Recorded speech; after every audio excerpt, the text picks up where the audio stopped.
եղած առաջնային խնդիրները տարիներ շարունակ տիրող արատավոր բարգերը վերացված են մինչ օրս։ Կաշառակերությունը եւ թալանը վերացրել եք բանակից։ Քրեական ենթամշակույթը եւ ոչ կանոնադրային հարաբերությունները վերացրել եք։ Արդարություն եւ կարգ ու կանոն հաստատել եք, առողջ միջավայր հաստատել եք ծառայություն անցնելու համար։ Հիմա ինչ եք դուք անում։ Այսինքն ով փող ունի ազատվելու է, ով չունի մտածելու է ոնց պարտքանի վարկ վերցնի ազատվի, թե արտագաղթի, թե ստիպված չուզելով գնա չբարեփոխված եւ արատավոր բարգերով ապրող բանակ։ Ի որն է ձեր արածի իմաստը։ Բանակ չծառայացնելով նստել օրենքներ եք, հա, գրել, հայ տղաների վարքից էլ բողոքում եք, բայց չեք ուզում խորանալ խնդրի մեջ։ Գնացեք հələ մի քանի ամիս ապրեք զորամասերում։ Այս ամեն ինչի պատճառը հետևանքային կապը հասկացեք, զգացեք մի հատ։ Տեսեք ինչա կատարվում, ոնց են իրար հետ հարաբերվում։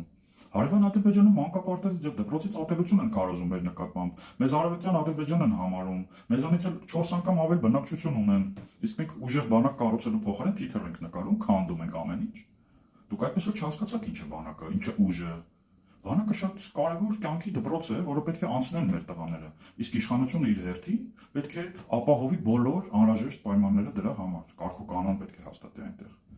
Այս թուլամորթ մտածողությամբ եւ տիրոջ զգացումի բացակայությամբ մեզ վերջնականապես ծնկի են բերելու մեր ճշտամիների առաջ եւ նորից պետություն չունենանք տարերով։ Մենք սա ենք ուզում։